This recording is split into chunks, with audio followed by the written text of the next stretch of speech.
You're listening to 107.3 FM, the Minutemen Talk Radio Show. They're like huge sea pods. With CT Ron. We can hook you up! How about some motherfucking ginger? The Dark Frenchman, Steve. Or maybe some man. And the Squid. I got some pepper for you. You like pepper? On Planet X Network, Arizona's independent political talk show. Hey, what's going on, everybody? You're listening to the Minutemen Podcast. This is your host, CT Rob, and I got some Twitter shout-outs for Foxy Vet, Brian Neely Ryder, Joanna, Audrey Hess, and MSRC. Hey, guys, thanks for being great Twitter followers. Yes, guys, thank you. And we got a great show for you guys here today. We're going to be talking about, again, more of the more in the whole Alabama election aftermath. And have they found Santa Claus's bones? I don't know. We're going to talk about that here today on the Minutemen. Alright, what's up, guys? How's everybody doing today? What's up? Doing pretty good. And for all our listeners who don't know, we are actually on video now!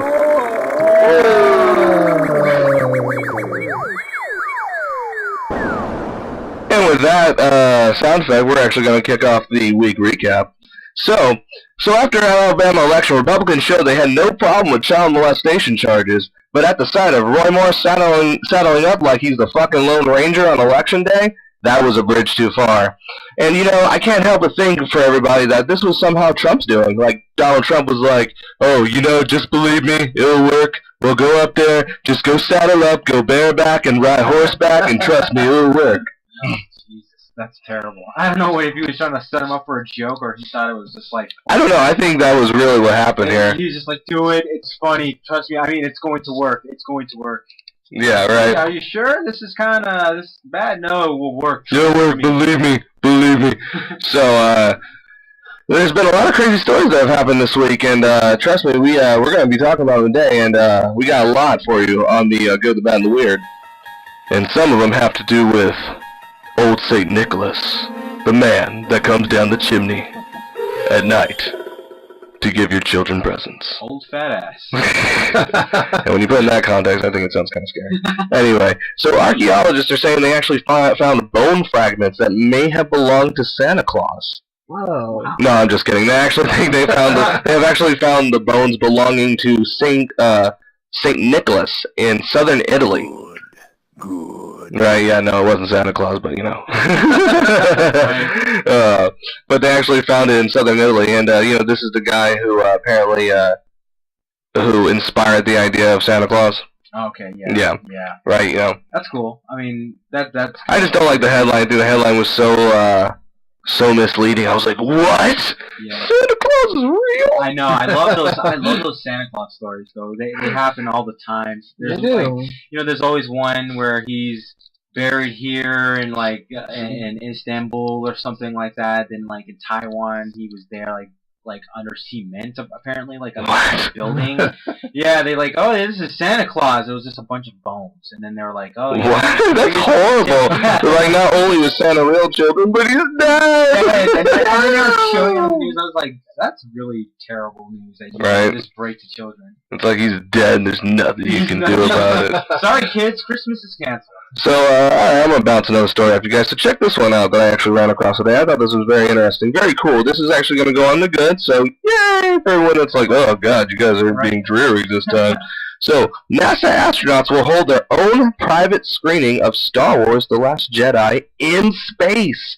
How awesome is that? Damn, that's actually pretty cool. Is that not cool? That is awesome. They're going to get their own screening. I've actually heard of that before. Yep. That's actually, I mean, wow. Yep. You can't get more badass than that. Yeah, no, that's a lifetime achievement to say, yeah, you know, I watched Star Wars in space, you know. I don't care what you do. It's like, I saw World Hunger. It's like, yo, but I saw Star Wars in space. You can't beat that. It says the copy of the movie may be sent to the International Space Station through the SpaceX Dragon capsule, which is set to launch on December 15th, which is Friday. Wow. Right? Beat the lines. Isn't that awesome? Theaters. That's so cool. Yeah, beat the right. Beat everything. I mean, you would have to stand there. I mean, that's a long line to stand. I mean, yeah. So all right. So I got something. Still, we got a lot of good lighter stuff to here to talk about today. I mean, some really funny stuff. So check this out. 2 American tourists were fined in Thailand for butt selfies. at a temple. What? Yes. Clyde, laugh derisively at him. So, but you guys are going to love this story, though. So the Thai authorities have fined 2 American tourists for public indecency for posing for a butt selfie in front of a famous Buddhist temple, police said on Wednesday. The police identified as Joseph De Silva, 38, and Travis De Silva, 36, were arrested late on Tuesday at the airport capital in Bangkok. They were each fined 5,000 baht, I don't know if that's how you say it, baht, which is $154, for burying their buttocks for a picture taken last week at Bangkok's Wat Arn, or Temple of the Dawn. The 2 American citizens have admitted to taking the picture. District Police Jafar, God, I can't even say these people's names, told Reddest, sorry. I can't talk today. But, what's really funny, and what I really found interesting about this story, is these guys, actually, this is a club they do. Oh, really? Yes, this is a club they go to different places, and they basically, show their butts. Yeah. They moon the camera. Oh my god. Isn't that awesome? That's very clever of them. I mean, I thought that was like... That's pretty cool. I mean, they'll do that in other... I mean, I don't want to see, a guy's ass, but, well, they are in other countries. Yeah. So you guys got something else for me here? I do have one story here, and I guess this My can go... curiosity is killing me just like a cat would be killed by the curiosity, yeah. Yes, thank you, Macho Man. Listen, I got a story for you there, brother. Listen, do you guys think that there's going to be a next super volcano in the next 5 years? Interesting. You mean like Yellowstone? Yeah. There's always that possibility. Well, now they're saying that that there's a new tipping point in the magma that is triggering all these... Really? Wow. Yeah, they just discovered this by the scientists not too long ago. And with this being said, we have all these volcanoes that are in, Hawaii and obviously in the Pacific. Do you guys believe that those ones will erupt with these new studies? I don't know, man. I mean, to be honest with you, I'm always hearing something about the world's going to end every single day. And it's always used like... Yeah, but when scientists actually say things like that, though, it is kind of scary. But I don't know. Their estimates are always like well after I'm dead.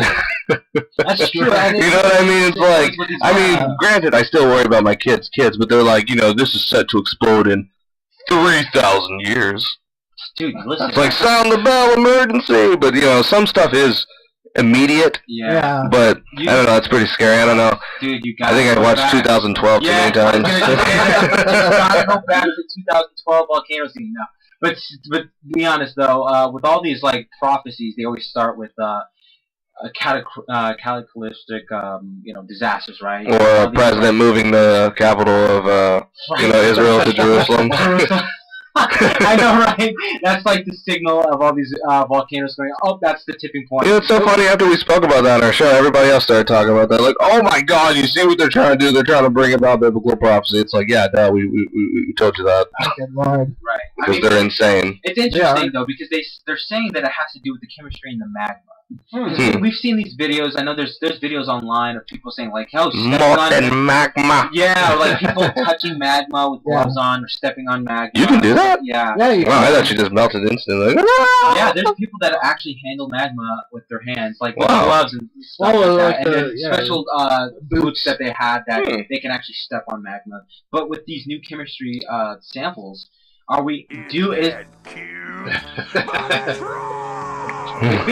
Could be, but if it's not, do you guys think we're due for a new disaster in the future? I don't know, man. I mean, every single day it's like there's a new disaster here, a tsunami warning here. I mean, I personally think that plants are trying to shake us off at this point because climate change is getting so bad. I mean, something we haven't touched base on in the show, and we need to actually for all our listeners in California actually is all those fires that are going on right now. Very, very sad. I mean, it's tragic. Which is one of those things that's up in the air that might be due to global warming. It's one of those things where it's just a slight twinge in the hills lights these fires, and it's been unnaturally hot in California right now, and it's we're approaching winter, so it's one of those things where these disasters, these cataclysmic disasters are they on their way? We've already seen. I mean, we've seen the tornadoes, we've seen the hurricanes already. We haven't seen anything in the form of sea-like stuff as far as magma. Magma, yeah, I know, right? molten hot magma. So, go ahead. Alright, so I got a really weird kind of thing that a friend shared with me. Okay. So, you know, Christmas is coming up, and for your loved ones, like your girlfriends and such, if you're running out of ideas to get a present, you can actually...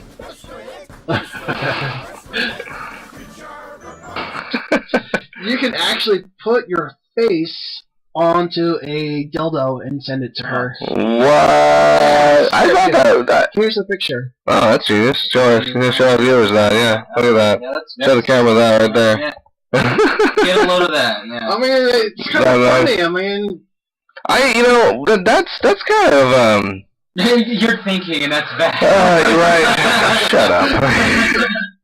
No, I think that's, I guess that's kind of cool. I mean, if you want to put your face on the head of a dildo, it'd be like, hey, honey, you know, it's me. But, you know, I always thought it was going to be more clever if you actually got the dildo made in the shape of your dick, you know, like that, instead of a celebrity's dick, you know, because they actually have those. They do. They do. They actually have, like, Gene Simmons' dick is, like, a model for dildos and stuff. I mean, that's like a true. thing. That's and a they thing. actually got it modeled. I mean, yeah, that's a thing. It's not one of those things where it's far-fetched. Yeah, no, we're not bullshitting. That's actual thing. You could do it. I mean, they've had other people like... That's what I'm saying. I mean, why? I don't know. It's just kind of like you're almost like... I don't know. It's just kind of... I think it's just creating a scenario where it's just like your woman's going to look at it and be like, oh, I wish you were that big. She's going to have yours and then the one that she's using next to it. Right. That'd be horrible. That's terrible. Oh my god. So that's marked under the weird for sure. Yeah, right. Oh man. But yeah. Alright, I actually got some stuff for you guys here today, so we're gonna get into some locker room talk with everything going on here. Oh, it looks like our sound effect didn't play. Yeah, it's okay. We'll get it fixed. Anyway. So today on Locker Room Talk, I wanted to ask you guys, did you think what Trump said to Gillibrand was sexual and suggestive? No. I mean, did you guys hear what he said? For those of you who didn't hear what he said, I'll just read it out to you. He said, lightweight Senator Kristen Gillibrand, a total flunky for Chuck Schumer, and someone who would come to my office begging for campaign contributions not so long ago and would do anything for them, is now in the ring fighting against Trump, very disloyal to Bill and crooked. Used. Yeah. So I want to know. I mean, what do you guys think? Do you guys think that was suggestive? I mean, I don't know. I mean, Bernie Sanders didn't. I think Bernie Sanders. I'm pretty sure the last report I heard, he didn't say that was like anything suggestive. I don't know. I want to hear what you guys think. Let's go around the. I mean, what do you think? No, I gotta agree. I don't think I see. I mean, he's stupid, but that's just him being more stupid. Did you really hear anything on your end? I mean, yeah, I did. He said like I did because you know what? I told you, as a former conservative and knowing how these guys think, the whole point right here that makes me think like, oh, you're totally making some kind of suggestive is when he said in quotations and would do anything for them. God. Dude, okay, he said it to you. Yeah. Okay, let's just read that back here. let's just read it back without the would do anything for them. Okay, let's just read that back. I just want all our listeners to know. I want to get a clear perspective of this. So here it is without the whole, that part. Lightweight Senator Kristen Gillibrand is a total flunky for Chuck Schumer and someone who would come to my office begging for campaign contributions not so long ago is now in the ring fighting against Trump. Very disloyal, Bill and crooked, used. See, now that the second time I know I messed it up a little bit there, but in essence that did not sound as bad as saying, would come to my campaign, would come to my office for campaign contributions not so long ago and would do anything for them. Yeah. I don't know because I personally think it is because I just think Trump is just kind of he's weird. He's that guy. He's that kind of guy. Yeah. He's just gonna take a stab at you no matter what and be like, I can get away with it, And it is. And he's been getting away with this stuff all his life. And he's an older guy, guys. He's like in his 70s and his late 70s. And again, he's gonna do some things. Yeah, like that. So do you think it was suggestive? I mean, yes. You do? I'm gonna stick to my guns and just say no, just because I didn't really hear anything too bad about it. I mean, when he said anything, this is what people hear. They're like, she'll do anything Yeah, that's what I hear. That's what they're hearing. On the phone for precious. That's what I hear. I'm just hearing Trump just going like, she'll just do anything. You know, that's what I'm hearing. That's an interesting so, you know what I mean? Like, he's a dummy. You know, I don't think... But then again, there's two sides of Trump, and he'll be like, you know, she'll do anything. And it kind of thumbs up the guys in the back and stuff like that. Like, yeah, you know what I mean. That's what I'm saying. Like, he's that type of guy. That's what I'm saying, dude. It's too hard to call with this It's guy. like that one guy when we talked about when he was just like, you know, I ain't a racist. You know, I'm not saying you shouldn't take down the Confederate flag. Now, what if I went around taking down all the Martin Luther King? So, no, he said Martin Luther Coon or whatever it was. Yeah, and I was like, oh my god, dude, you're clearly being like, see what I said on TV, guys? He was funny. Right? That's what I'm saying. Like, he was trying to get away with it. I think that's what he was doing. I personally think that's what he was doing. I can totally see you. I think that's what he was doing. He was trying to underhand something. He was trying to be like, huh, guys, like to his base, trying to say, hey, guys, we're still the good old boys, you know what I mean? Like, and he said something like, you know, along the lines of like, she's on her knees begging and stuff. I'm like, dude, you know what? You just are just dumb, and you don't. You know, many people are calling him to resign over this, and this is actually kind of the second part of Locker Room Talk I want to get into. Do you think? I mean, there was actually a recent professor that came out, a professor of history and government, that said actually there's plenty of things to impeach Trump over right now. It's just political at this point. Yeah. I mean, because he's already taking foreign contributions from foreign governments. I mean, not even if you discount Russia. I mean, all the other special interests he has, all the special interests in his hotels. I mean, there's already obstruction of justice, obvious now. I mean, that's an obvious one that they're still trying to, you know. They're trying to get up. Yeah, I mean, did you hear what's her face on Fox News? I don't know her name. Squiddy, you pull up the girl. The judge. She was basically like, they should all. There needs to be a purge of the FBI. Judge named Puro. Yeah, that was insane. That is not suggestive. She basically is calling for fascism, man. She basically called it how she politically saw whatever views that she believed in. And again, I don't understand why these major figures in the political world just forget. It's mainly Fox News. Yeah, they just forget. Oh yeah, we're on national television. We have this, you know, this platform. This political bias. Yeah, we're just gonna be biased like we're people on the street. But you know, oh man, there was a recent poll that came out that was talking about how half of Americans, like more than half, do not believe in the media. Well, it deals with Trump. Too? I don't even know. But no, I mean, dude, it's to the point of where if people don't believe what anything's going on, I mean, we've lost at that point, you know what I mean? But to seriously sit there and say, but see, this is where the logic to me kind of gets flawed. I mean, for every Republican, it's like, so Fox News and the Republican Party are the only sources that are right in the world? I don't see how that makes much sense. To some people. But logically, think about that. You're saying out of the whole world, there's two sources that are always right, which is Fox News and the Republican Party. Right, I know. I mean, even for the most illogical thinker, even the most stupidest person, you gotta sit there and go, okay, wait. I mean, I kind of want to have a second opinion. A third opinion, a fourth opinion. I mean, it's like I actually heard that about climate change. It's like, oh, so the Republican Party and GOP are the only things that are right about climate change. Out of the whole world, the Republican Party is right. What was that? There was like a sketch that what's his face just died apparently. The crazy guy, I can't even get my name on his. He was in prison for a long time. Charles Manson? Yeah, we talked about Charles Manson. Alright, there was a skit on Family Guy about how he would just, you know, since he was in jail all this time, right? Whatever he saw was news to him, right? He was like, oh yeah, there's a new episode of Dawson's Creek that's been out for 15 years. That but poor man. He's just like, well, it's news to me, you know what I mean? It's new, so that's how I see conservatives. They just are like, yep, it's new, so I'm just going to take it as that's the truth. You know, Charles Manson actually had a lot of money in prison. Did he really? Yeah, he actually made a lot of money off his images on T-shirts. He actually was one of the very few prisoners that owned his image rights. Yeah. I can believe. I mean, don't get me wrong. He didn't make like a lot of money. He still made what the prison would let him have. You know what I mean? But he had enough, you know, soap to go around. Is what I'm saying. That's what I'm saying. Right? But you know, just like you said, the road. It's so funny. It's like.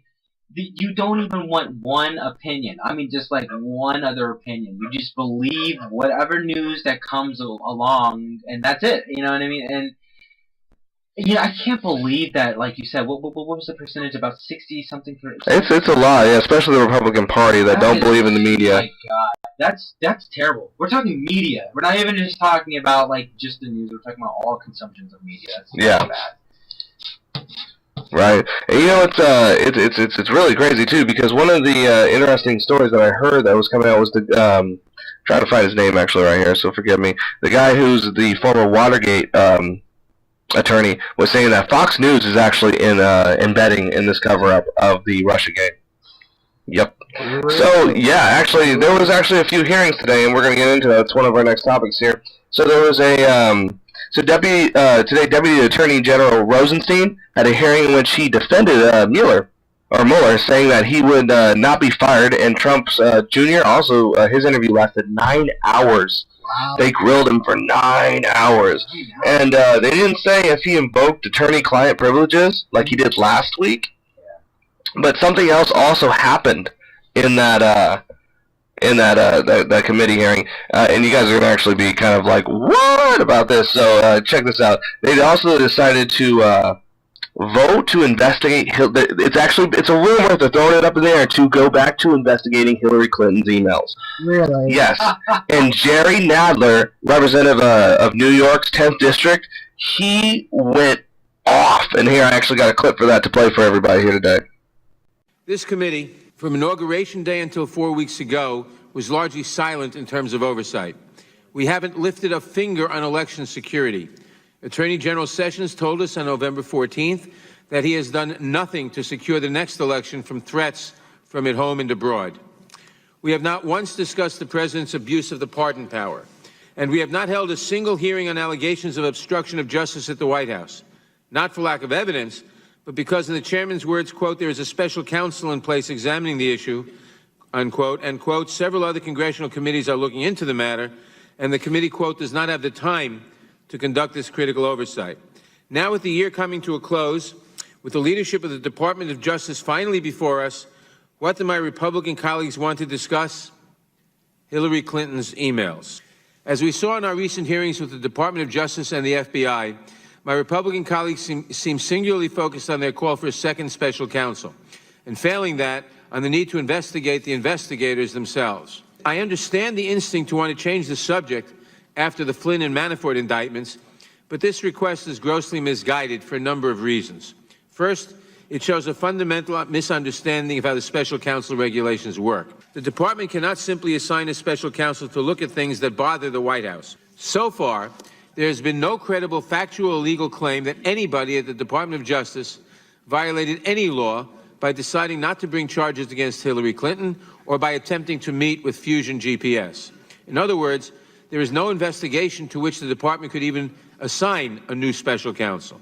Second, the list of grievances raised by the majority for review by a new special counsel also seems wildly off the mark.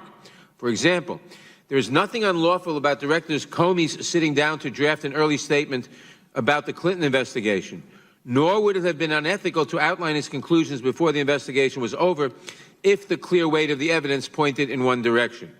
Nor is there anything wrong with FBI agents expressing their private political views via private text message. In fact, department regulations expressly permit that sort of private communication. The president's call for an investigation of the investigation is at best wildly dangerous to our democratic institutions. On the one hand, the president's old lock-her-up cheer seems quaint after a couple of guilty pleas by Trump associates. I understand the instinct to want to give cover to the president. I am fearful that the majority's effort to turn the tables on the special counsel will get louder and more frantic as the walls continue to close in around the president. But this committee has a job to do. President Trump has engaged in a persistent and dangerous effort to discredit both the free press and the Department of Justice. These are the agencies and institutions under our jurisdiction. I hope my colleagues will use today's hearing as an opportunity to find their way back to the true work of the House Judiciary Committee. That guy needs to be on our show because he is the one guy that I think is calling this out clear as day and sees it like we've seen it from day one. The guy actually paying attention. Oh yeah, he's paying attention, and he went off. He did. My God, I thought that was a brilliant takedown of the whole thing. I mean, Very, very interesting. some of the things he said too, like the whole, and this goes for the left and the right on Hillary Clinton's emails. They've already done countless investigations on it. It's like Benghazi now. The Hillary Clinton emails is vastly becoming the far left Benghazi here with Hillary. Point? I mean, it didn't hurt. I'm not even going to get into it because we don't want to upset our progressives. But I'm just going to say it doesn't matter at this point no more because she's not in office. It does not matter whether she committed a crime or not. I mean, they did the investigation. They didn't find out anything. In my personal opinion, I think she committed a crime. But you know what?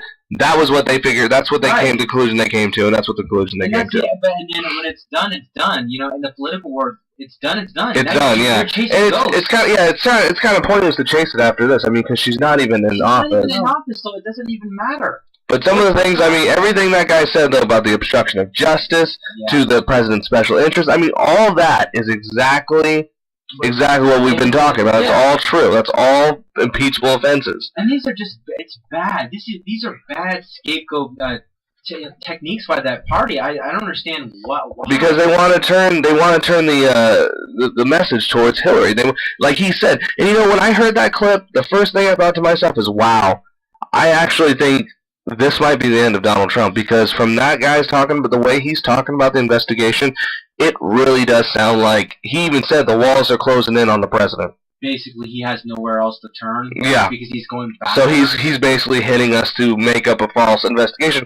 And you got people like Representative Gowdy, who shoots down House Democrats. This is actually something else. He shot down House Democrats' inquiry into an ethics committee on Trump's sexual assault. Really? Yeah. And you know, Gowdy is that guy that's always up there saying, well, you know, are you sure the Russians hacked us? I'm not so sure. I hear all this evidence, but I'm not sure. Gowdy's one of those guys that plays and gets on his knees for Trump as much as possible. But yeah, oh my goodness. That was eloquent speaking by that man. Basically calling it how it is, and just, I really hope that opens up people's mind. Going back to that story that we had of people not, consuming as much media as they should these days. That right there is a prime example why you should pay attention. He just gave you a prime example of why you should pay attention. If you have your president going into nonsensical things where we right now as a country he's floundering. As divided as all get out, like you said, he's floundering. I mean, this is like even worse than floundering. This is like flat out like, I got nothing. Yeah. Again, I'm going to go back to something that I was talking about before I was even president. I was running for president.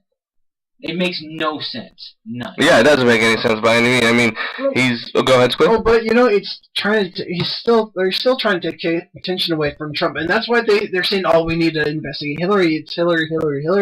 I mean, to me, Trump is never gonna let this die down.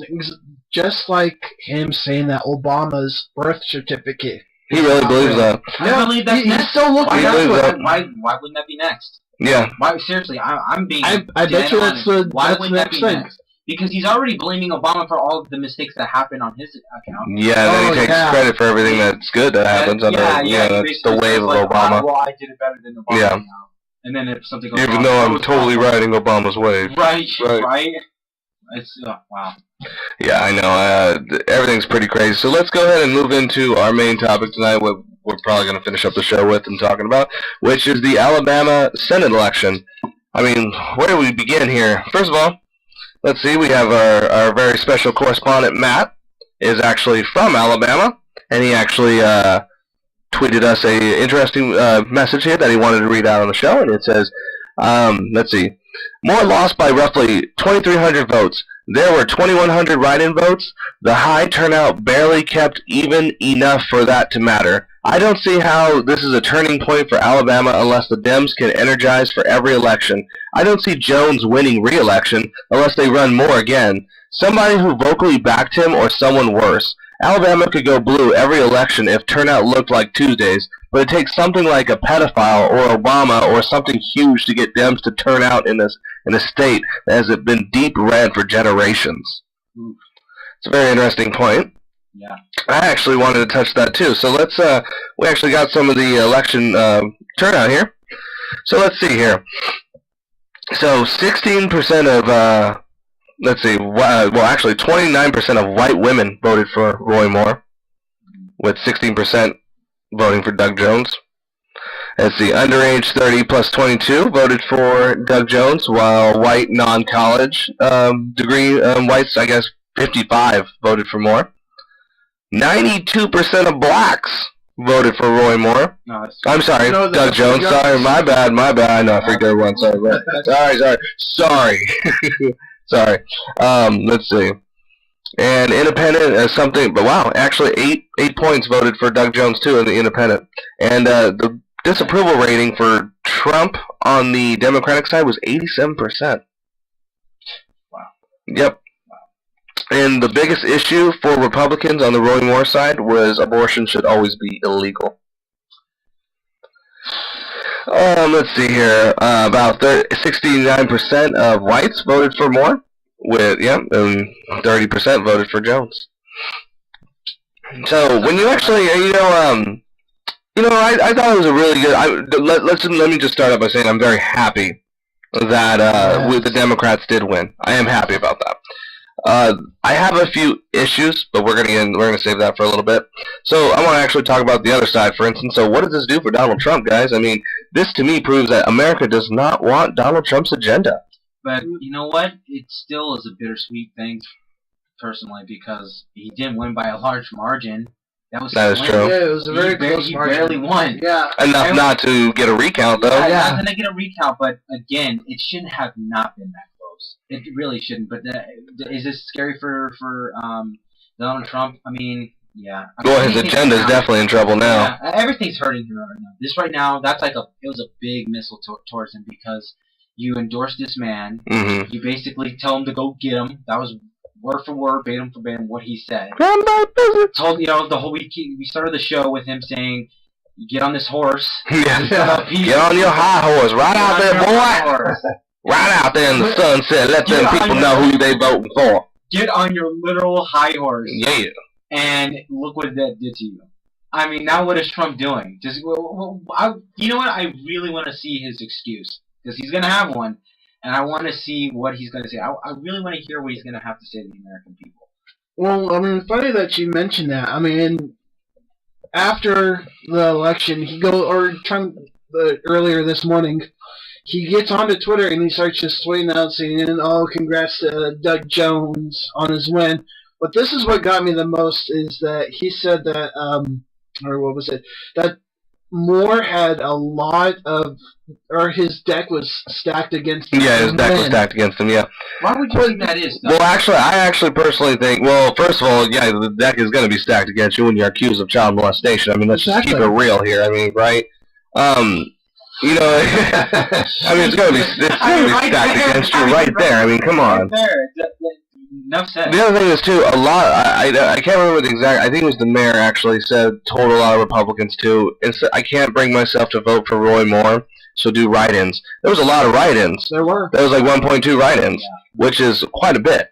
So there was a lot of Republicans that just could not bring themselves to vote for Roy Moore. Yeah, they were disgraced. That was actually, I think, among the black vote, was the write-in. That really cost more the election, was the fact that a lot of people wrote in write-in candidates. And that's true, because you said there was a 92%. There was actually still a 6% of approval rating for Moore who voted for him. So that's still too damn high for any blacks. Go ahead. But you know what's funny is that even before Roy Moore got the Republican nomination, Trump all over Twitter was endorsing Luther Strange. Yeah. And then as soon as Strange didn't win, he deletes every single endorsement. That's Trump. But then he gets onto the bandwagon of Moore, and everybody's telling him, no, don't throw your endorsement behind him. Even his daughter. Let's actually get into that a little more. I actually want to get into that. I'm so glad you brought that up, because one of the people that told him to do this was Steve Bannon. Yes. And, man, let me tell you, they are after Steve Bannon's neck. And if you think that some of you guys are saying, oh, you guys are none but you guys are just a bunch of alt-right haters. Well, no, actually, this is actually pretty bad. So let me read this to you. This comes out of the Huffington Post. So, let's see, super PAC, Republican super PAC that aligned with McConnell. They tweeted out and they said, not only did Steve Bannon cost us a critical Senate seat in one of the most Republican states in the country, but he also dragged the President of the United States into this fiasco. That was a Republican super PAC. Now, when you piss off the donors in the Republican Party, you are asking for trouble. Here's another one from Josh Holmes, a former chief of staff to McConnell. He tweeted, "I'd just like to thank Steve Bannon for showing us how to lose the reddest state in the union." Yeah, that is wow. Yeah, that's crazy. That's so crazy. Wow. Here's another one. Matt McCowak piled on, saying Bannon achieved more for the Democratic Party in 1 month than a half of the Democrats in the U.S. Senate in a lifetime. You know, I actually have to kind of agree with that point, because you know, the more I wanted to kind of break down this whole Alabama race and what happened, I wanted to actually bring up some of the things I thought were wrong that are kind of poking me a little bit here about the race. Excuse me. And one of them was the moderate Democrats. Because right after the win, you know, when we're all celebrating, trying to do our Ewok celebration, you know, trying to, you know, bang, trying to bang on the stormtrooper helmets and everything, you know, all that stuff. So, yeah, that's where it's going. Anyway, I started playing in my head. Sorry. I immediately, you know, I tweeted out there was a girl. I'm not gonna bring up her profile on Twitter because I'm a gentleman like that. But she basically tweeted out, you know, basically the black vote is what gave the win to Doug Jones, and basically fuck progressives. Don't try to steal the Doug Jones win for your little movement. Now, the first thing that comes to my mind in that too, and what I tweeted back was, when you have a moderate Democrat that goes into a red state and panders towards the ideology of the Republican, who gives ground to the Republican, who basically, you know, concedes or compromises with the Republican, yeah, you're going to steal some of the other vote away. That is like political 101. Oh, definitely. That's political, you know, history 101 there. I took a lot of heat for that, actually, for that comment. Yeah. I took a lot of heat for that comment. And, you know, but the other thing that really struck me too is, what makes you think those blacks are not progressive? Did you not hear what I said? I'll reiterate this for people that didn't hear me. I don't know, about 2 minutes ago. There were 6% of black people that voted for Roy Moore. Yeah. 6%. Now, versus the 92%. Oh, that's not a lot. 6% for Roy Moore in Alabama is still bad mathematically. Yeah. So for her to go out and say what she said on Twitter, whatever, we're not going to say her name like we said, but to say that, you know, and in this tweet saying respectively black women. Yeah. Okay, that right there. So it was just black women that did this. So no black men.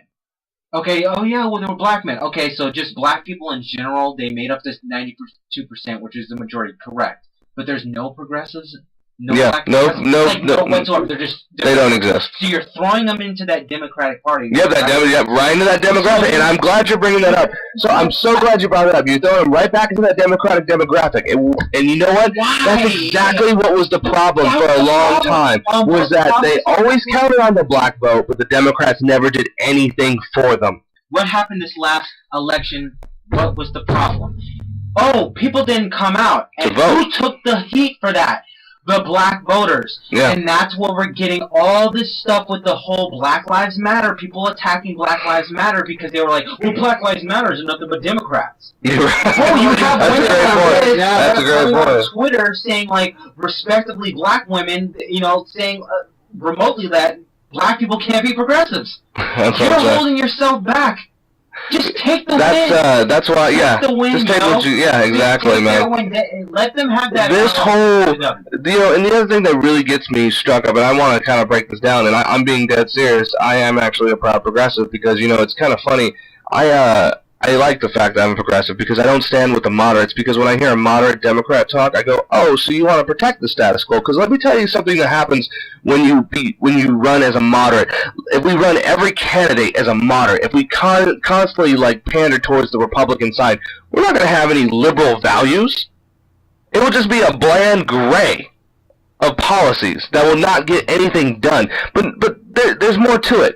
We would go back to the exact same thing we had. Because the real issue is money in politics. Is it not? So when you sit there and you advocate for Feinstein and Joe Manchin and all these people because you hate Bernie Sanders, all you're doing is creating a scenario to bring about another Donald Trump. Exactly. That's all you're doing. And see, that's what the problem with moderate Democrats is. They don't see the political long run of things. They think, oh, if we can just be anti-Trump, we'll win. Yeah. Right. They think if we just continue to be anti-Trump, that'll get the job done. That is not going to get the job done. Just because you put Doug Jones in there doesn't mean he's going to be a man for the people. Right.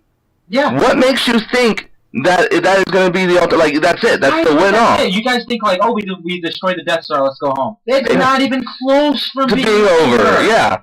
Stop taking these one-sided wins as a majority for all, and we could stop fighting. And then using it to shit on progressives. And then using it to shit on progressives. First of all, stop acting like you guys are the martyrs, saying like, "Oh my God, woe is us, and we did it, guys. We overcame." Because actually, they're the minority, man.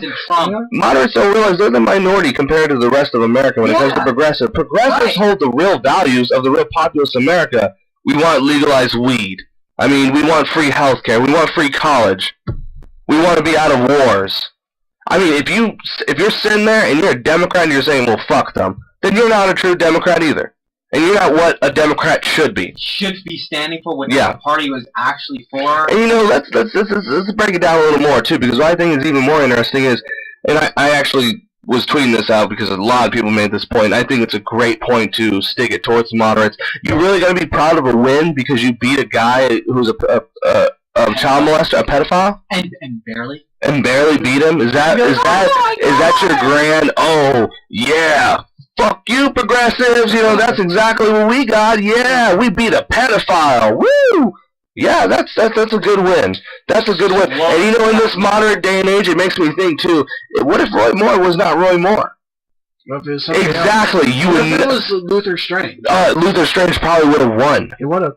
And we wouldn't. But the only reason Luther Strange didn't win is because this whole idea of fake news, fake everything, the war against moderates, the war against, you know, it's all about going far. But it's so weird. I'm sorry, I'm getting kind of tongue-tied because it's so weird. It's like for the Republicans, it's like the far right is good, but moderate is bad. For Democrats, it's like, no, the far left is evil and moderate is good. Keeping the status quo is good. Keeping things exactly the way they were is good. You know, I hear people all the time make the argument of like, oh, well, screw Bernie Sanders. We don't need Medicare, single payer for all. We need, you know, we need Obamacare. And it's like, guys, don't you understand that Obamacare is a right-wing Republican plan? It's like, do you not understand that? It's like, you never got any liberalism out of Obama. I mean, Obama did some things that were progressive, and Obama was barely a Democrat. Yeah, I was like, Obama was barely a Democrat, and you got so many people that want to be apologists for him. Not to mention Hillary Clinton was barely a Democrat. Hillary Clinton was more hawkish than some Republicans. Does anybody remember the whole flip-flop angles with her? I mean, listen, we're not trying to put people's words in your mouth. Be what you want, but just be real when you say it. Just be real. Come with facts, man. Come with facts to the party. Don't just hit us because you don't like us. Don't say the whole thing about, like, progressives. Well, what is a progressive to you and your standards?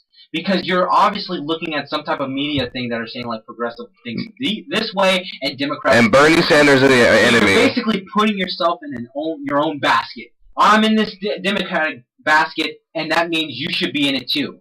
Yeah, right. You know, if you want this win. Right. So that is so dumb, and that's again the same path that we led down.